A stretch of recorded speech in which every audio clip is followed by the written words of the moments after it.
नमस्कार दोस्तों, DLG YouTube channel पर आप सभी का हार्दिक स्वागत है। राष्ट्रीय संगोष्ठी की एक सूचना है। राष्ट्रीय संगोष्ठी विषय है भारतीय भाषाओं में लोक साहित्य आज और कल। यह संगोष्ठी 27 से 29 जनवरी 2022 में होने जा रही है। Regional institute of education Bhopal के द्वारा संगोष्ठी रखने का जो मुख्य उद्देश्य है वह इस प्रकार से है। ज्ञान की अनंत धारा विविध रूपों में प्राप्त होती है, जिसमें लोक साहित्य, कलाएं, दर्शन, विज्ञान, पुरातत्व, गणित एवं सामाजिक विज्ञान सम्मिलित है। वाचिक या मौखिक रूप में व्यापक होता है। हमारा लोक साहित्य, लोकवाङ्मय और जनकलाएं हमारे देश की महत्वपूर्ण विशेषता, इसकी जैव सांस्कृतिक विविधता तथा इन विविधताओं को एक सूत्र में बांधकर रखने वाले लोक तत्व है। यही इस देश की जीवन शक्ति है। देश के विभिन्न क्षेत्रों में निवास करने वाले जन समुदाय की अपनी समूह ज्ञान परंपरा रही है, जो मौखिक या लिखित रूप में पीढ़ी दर पीढ़ी हस्तांतरित होती जा रही है। यह ज्ञान कथा, गीत, चित्र, संगीत और नृत्य के रूप में मानव सभ्यता के आरंभ से वर्तमान दहलीज तक विद्यमान है, जो हमारे परंपरागत लोक साहित्य का आधार है। अभिजात्य संस्कार से सर्वथा दूर लोक साहित्य की धारा सतत प्रवाहमान, हृदयस्पर्शी और नैसर्गिक है। यह परिवर्तनशील भी है पर बासी नहीं है। लोक साहित्य जीवन ज्ञान की यात्रा है। नई शिक्षा नीति 2020 में भारत की बहुभाषिकता और ज्ञान परंपरा को अक्षुण्ण रखने के लिए कई महत्वपूर्ण निर्देश दिए गए हैं। इसकी पृष्ठभूमि लोक साहित्य का अवलंबन है। भारत में किसी भी प्रांत और प्रदेशों की संस्कृति की तस्वीर लोक साहित्य की परिलक्षित होती है। उदाहरण के लिए दक्षिण भारतीय द्रविड़ी संस्कृति का यक्षगान द्वारा, महाराष्ट्र के गोंधल, लावनी और तमाशा द्वारा, गुजरात का गरबा, भवाई या चारनी साहित्य द्वारा, उत्तर भारत में रामलीला, रास, स्वांग, भांगड़ा या सूफी लोक संगीत द्वारा, पूर्वी भारत और पूर्वोत्तर भारत में बाउल, झिंझिया, अंगिया, नट, वरगीत, विदापत, मणिपुरी, जात्रा, नागा जैसे लोक नृत्य द्वारा तथा मध्य भारत में नौटंकी, सांझी, गौंड, भिल्ली, नाचा, कर्मा, सुआ आदि लोक रंग द्वारा उस प्रदेशों की सौंधी महक दिखती है। यह हमारे लोक और भाषागत विशेषताओं से समृद्ध है। सभी जन परंपराएं प्रकृति गान, मूल्य दर्शन और मानव भावों की सहज अभिव्यक्ति से भरपूर है। इस समृद्ध धरोहर का परिशीलन और संरक्षण अनिवार्य है। वर्तमान में लोक साहित्य का दायरा परिवर्तित हो रहा है।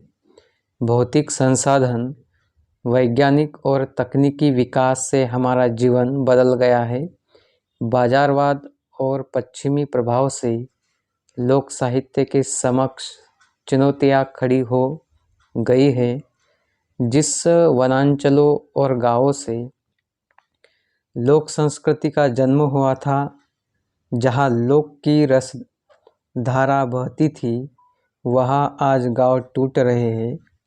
व्यावसायिकता और शहरी आकर्षण से लोक जीवन का सहज सौंदर्य मुरझाने लगा है। हर जगह फूहड़ता आने लगी है। हमें इस सांस्कृतिक धरोहर को संरक्षित करके बचाना है। शिक्षा में लोक दर्शन को जोड़ना है। पुनः प्राकृतिक ग्राम जीवन को अपनाना है।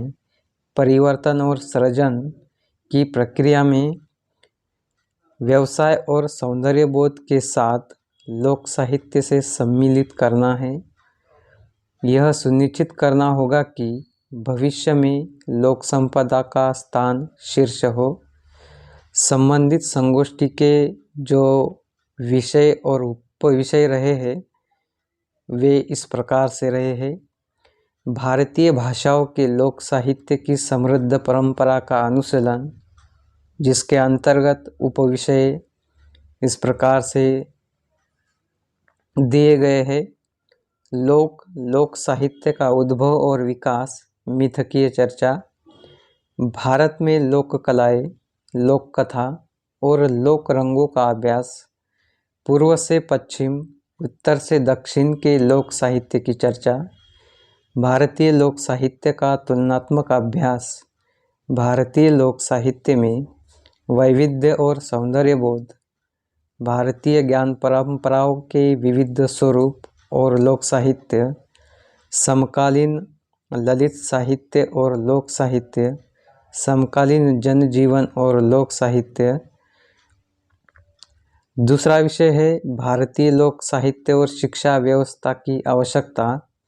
इसके अंतर्गत भारतीय लोक साहित्य का शिक्षा में स्थान, चुनौतियाँ, अनुशंसा। प्राथमिक शिक्षा से उच्च शिक्षा में लोक कलाओं का एकीकरण। भारतीय लोक साहित्य का सूचना एवं प्रौद्योगिकी के साथ एकीकरण। कौशल्य विकास आधारित शिक्षा में लोक साहित्य की भूमिका, प्रयास और नवाचार। बहुभाषिक एवं बहुसांस्कृतिक शिक्षा में लोक साहित्य की भूमिका। पाठ्यपुस्तक एवं पाठ्य सामग्री निर्माण में लोक साहित्य के तत्वों का अंततः प्रवेश। लोक साहित्य केंद्र, लोक साहित्य विभाग आदि। लोक साहित्य और शिक्षा शास्त्र, समकालीन परिदृश्य और वर्तमान संभावनाएं, ये विषय इस विषय के अंतर्गत आते हैं। भारतीय लोक साहित्य का अध्ययन, शोध, संरक्षण और प्रसार। इसके अंतर्गत जो उपविषय दिए गए हैं वे इस प्रकार से है। लोक साहित्य की विभिन्न विधाओं पर शोध अध्ययन, जैसे कि लिखित, मौखिक, पारंपरिक और आधुनिक स्वरूप के संदर्भ में लोक साहित्य का अनुवाद और अभ्यास। भारतीय लोक साहित्य और डायस्पोरा। लोक साहित्य की नवीन तकनीकी के माध्यम से रिकॉर्डिंग, डॉक्यूमेंट्री, शब्दांकन, फिल्मांकन एवं अभिलेखीकरण। लोक संग्रहालयों, लोक साहित्य केंद्रों की भूमिका और कार्य। आदिवासी एवं घुमंतू जातियों के लोक साहित्य पर शोध की आवश्यकता, जिसके अंतर्गत बाल केंद्रित, नारी केंद्रित, दलित एवं थर्ड जेंडर आदि का लोक साहित्य। आगे का विषय है लोक साहित्य का प्रकार और विभिन्न विधाओं का अध्ययन। इस विषय के उपविषय है लोकगीत, लोक कथा, आख्यान, गायन, जात्रा, मिथकों का प्रयोग। लोक गायन की शैलियाँ, जिसके अंतर्गत फाग, पंडवानी, भवाई, आला, लगनी, कजरी, भगैत, मांड इत्यादि। लोक कलाएँ, लोक नृत्य, लोक शिल्प आधारित मौखिक व लिखित साहित्य। पौराणिक महाकाव्यों और मिथक आधारित लोक साहित्य, लोक धर्मिता।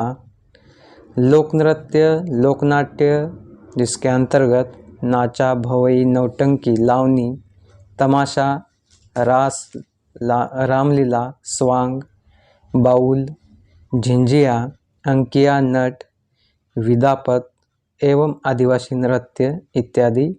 अगला विषय है पर्यावरण संरक्षण, संपोषता और सामाजिक सांस्कृतिक तत्वों का अध्ययन।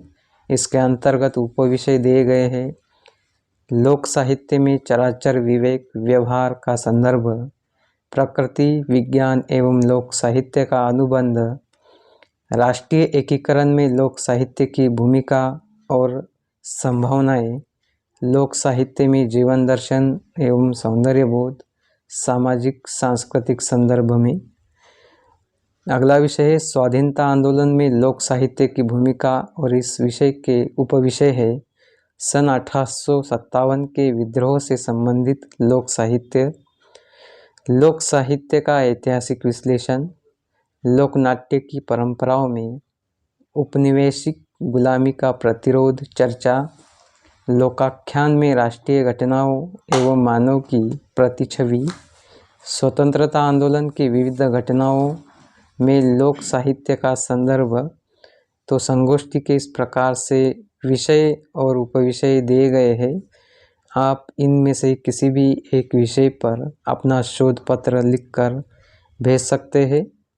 शोध पत्र भेजने के लिए लास्ट डेट ऑफ रजिस्ट्रेशन 15 दिसंबर 2021, last date of submission of abstract and paper 15 दिसंबर 2021 तक समय दिया गया है।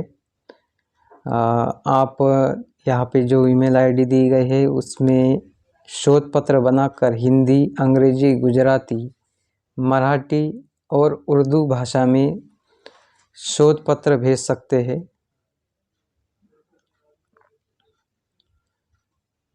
इसके साथ आपको कोई समस्या सेमिनार से संबंधित अगर आती है तो आप यहाँ पे दिए गए संबंधित